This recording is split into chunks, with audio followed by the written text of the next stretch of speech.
If you've ever laid in bed and said, I'll do it tomorrow, or I'll fold the clothes and put them away tomorrow, especially if you've said that today, congratulations, you have 2 additional reasons to watch this video. And everyone else that says no to that, you're lying, and I just can't prove it yet. I just read an article that said about 20% of adults are chronic procrastinators. But I keep asking myself, why do we do it? You know, we all know objectively that laziness is bad, but yet we still give into it all the time. I don't really feel it's so bad that the Bible literally talks about it multiple times. Proverbs 6:9 says, "How long will you lie there, you sluggard? When will you get up from your sleep?"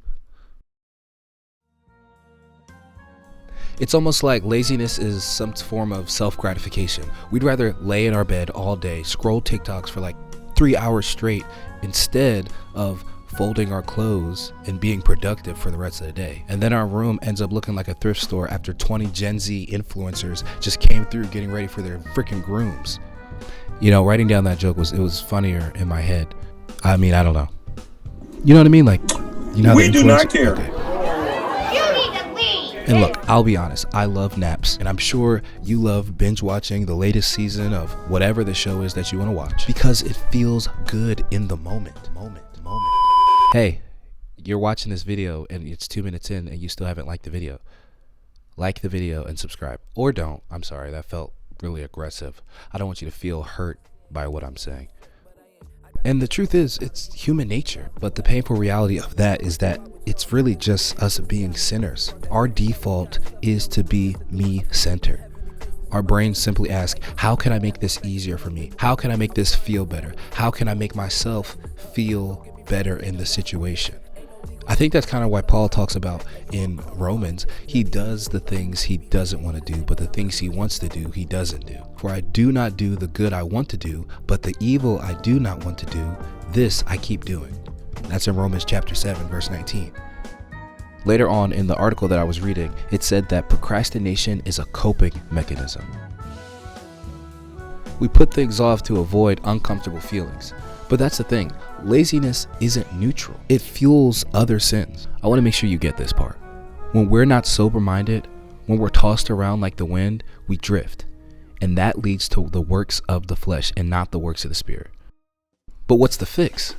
We have to deny ourselves. That's something we got to do every day as Christians. So that means get up, do that thing you were supposed to do that devotional that you were promising God you were going to do back in January, fold your clothes, and make things happen rather than just sitting, letting life happen to you.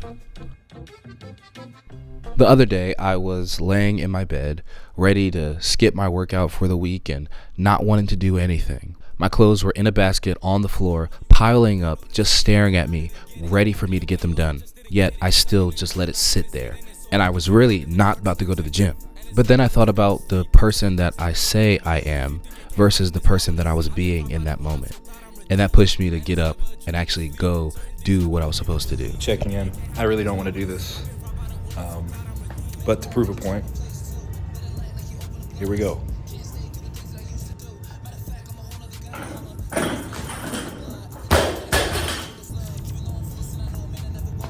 Can't quit, gotta get it.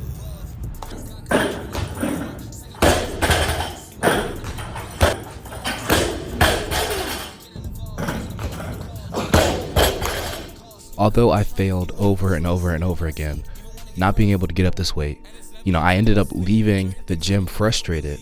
And I was praying, like, why would I even go to the gym and end up hating the gym after I was thinking this was going to be a great time?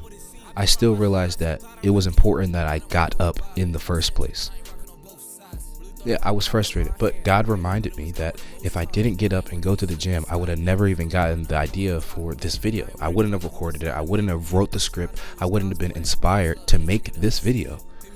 The failure pushed me to realize, hey, just get up and do it. And every time you go back, there'll be a level of growth that happens. Yeah, maybe next time I will be able to lift that weight. Who knows? But it's just about clocking in, getting those pearls every single day. I'm not a perfect example. I mess up. Even thinking about making this video, in the process, I end up doing the lazy thing or the easy thing rather than the hard thing, which is just sitting down and recording.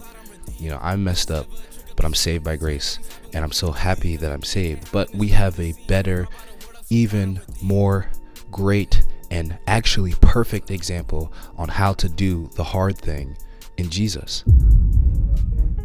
He wasn't lazy. He did what he was supposed to do when he was supposed to do it. You know, he could have said, well, I don't feel like healing these people today. I don't feel like talking to the crowd. I don't feel like any of the things, but yet he still did it. And imagine he says, no, I don't feel like dying today. But no, what did he say in the garden? He said, no, not my will, but yours be done, Lord. And he takes on the cup of God's wrath and drinks it for us. He does it for you. Yeah. So my encouragement to you is to do the hard thing. Stop being lazy. It's easier said than done for sure, but we have the Holy Spirit to help us. And yeah, just stack those days. All right, that's the end of the video. I'll see you later. Peace.